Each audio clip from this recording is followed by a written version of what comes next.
Boa noite. Hoje eu vou falar para vocês um pouco da descrição em diário. Essa descrição é um método informal de observação bem antigo. E consiste no registro diário de novos comportamentos da criança, incluindo o registro de seu crescimento e de seu desenvolvimento.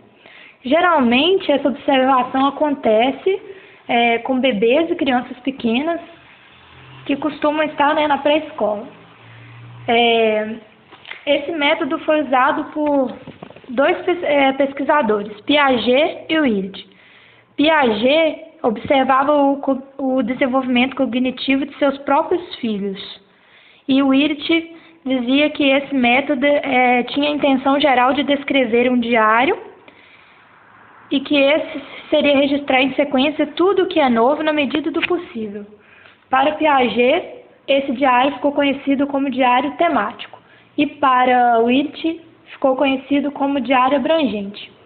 O método de observação diária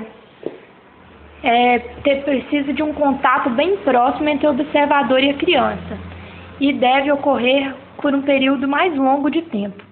O que limita que o professor possa fazer esse tipo de observação é exatamente isso, que tem que ter um contato muito próximo e contínuo com a criança, o que é quase impossível dentro da escola.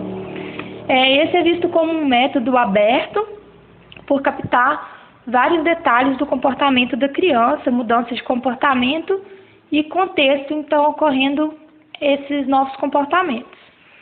O grau de inferência exigido é que o observador saiba julgar o comportamento, se ele é novo, se ele não é, se ele pertence a uma legitimidade à área temática do foco estudado. O grau de seletividade é bem alto. O de Willett parece não ser seletivo, mas ele se limita aos novos comportamentos que contribuem para a compreensão do registro sobre a criança e o desenvolvimento.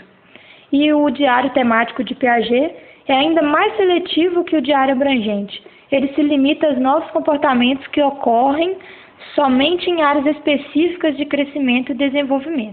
Algumas das vantagens que a descrição em diário pode proporcionar é a riqueza de detalhes, o acompanhamento do contexto em que se dá o ocorrido e o momento e a sequência desses fatos.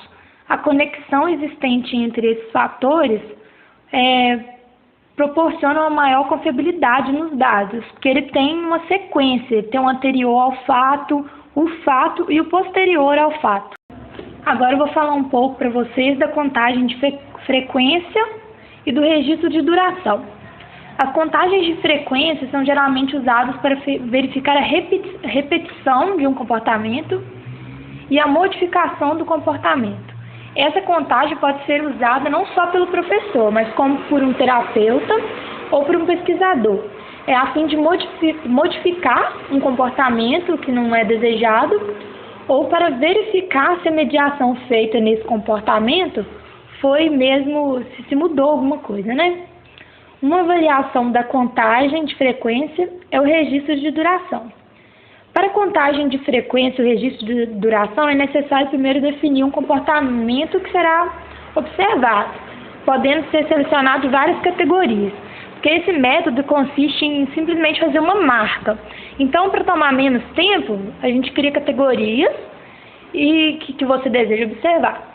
Caso aconteça um comportamento fora da categoria que foi criada, no caso, se for o professor, quem estiver observando, ele deve criar uma categoria que aquele comportamento se encaixe melhor. Esses são considerados métodos fechados, já que eles não registram dados brutos. A gente já viu outros métodos que têm descrições, narrativas. Esse não, ele consiste em categorias e frequência, marcar frequência. O grau de seletividade desse método é bem alta. Se você for contar alguma coisa, primeiro terá de especificar o quê. Então, já é direcionado. O observador apenas faz uma marca em uma folha e determina o comportamento que ocorre. Esse método é simples, requer pouco esforço do observador e sua maior vantagem está com uma habilidade, é fácil manusear. No registro de duração, o observador precisará ter um relógio e observar cuidadosamente. É importante estar atento no tempo que você observa a criança. Caso você observe uma criança por 2 minutos e a outra por 5, a diferença na frequência do comportamento entre essas duas crianças é atribuída pela diferença de tempo, não pela frequência de vezes que ela repetiu aquele comportamento. É importante também ter em vista que às vezes vai ser mais necessário usar a contagem de frequência. Outras vezes é melhor ver pelo registro de duração. Um comportamento ele pode ser contado por quantas vezes se repetiu ou por quanto tempo esse comportamento durou.